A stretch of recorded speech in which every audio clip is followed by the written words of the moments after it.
Maskis laulja teises saates võtsid eile mõõtu 4 täiesti uut osalejat. Rebane, Karvakoll, Vana Toomas ja Sfinks. Viimases ellujäämisvoorus pidi saatest lahkuma just Vana Toomas, kelle isiku suutis paljastada vaid üks detektiiv. Mask maha, mask maha, mask maha, mask maha, mask maha, mask maha.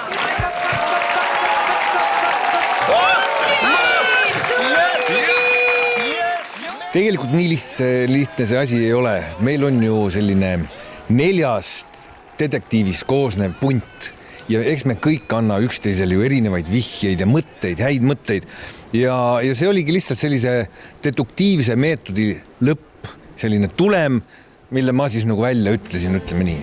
Vana Toomase maski alt paljastati Jaak Madisson, kes on aastaid silma paistnud poliitikas, kuid tema lauluanne oli veel seni avastamata. Sest et sinu silmad on kui võõra, kuigi ilusa linga tuled. Kui see pakkumine tuli, ega ma mitu päeva olin vait ja vastanud mitte midagi. Ma ikka rahulikult mõtlesin.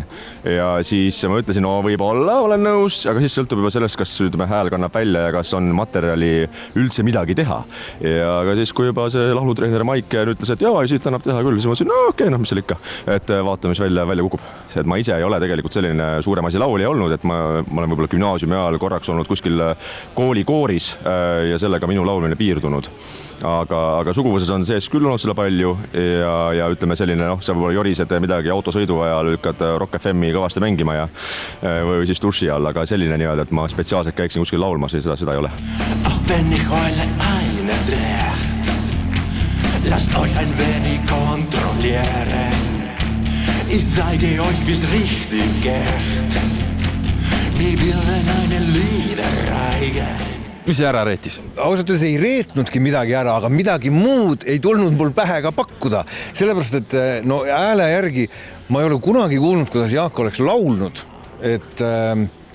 Aga nüüd ma väga tahaks olla kuskil, kus Jaak ka laulaks selles mõttes. See oli nagu väga esimese laulu järgi ju absoluutselt ära ei öelnud. Aga sellised pisikesed märgikesed olid õhus, mis andsid võib-olla selle vihje kätte, nii et ta on ju meie pildis olnud väga pikalt, nii et ma arvan, et väga paljud inimesed tundsid ta kodus ka samamoodi ära või hakkasid aimama, kes seal taga olla võiks. Jaak Madissoni varjanud kostüümi autor on moedisainer Brit Samason, kelle ülesandeks jäi kohtunike ninapidi vedada visuaalselt. Selle autor ikkagi Brit Samason tegi niivõrd kõva töö ära, et kukuve pikali, et see on ikkagi vau. Et see, kui paljudest detailidest on suudetud selline kostüüm kokku ehitada niimoodi, et sa oled 2,5 meetrit pikk ja kõik need detailid spetsiaalselt välja kujundada, väga võimas töö. Nii et kahtluseta ma olen nagu veendunud, et Brit Samasoni töö on nagu 10 kostüümist kõige parem. Seda kanda?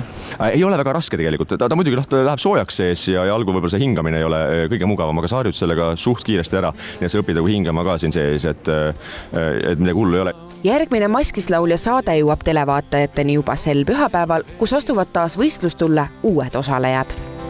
Sest et sinu silmad on kui võõra, kuigi ilusa linga tuled.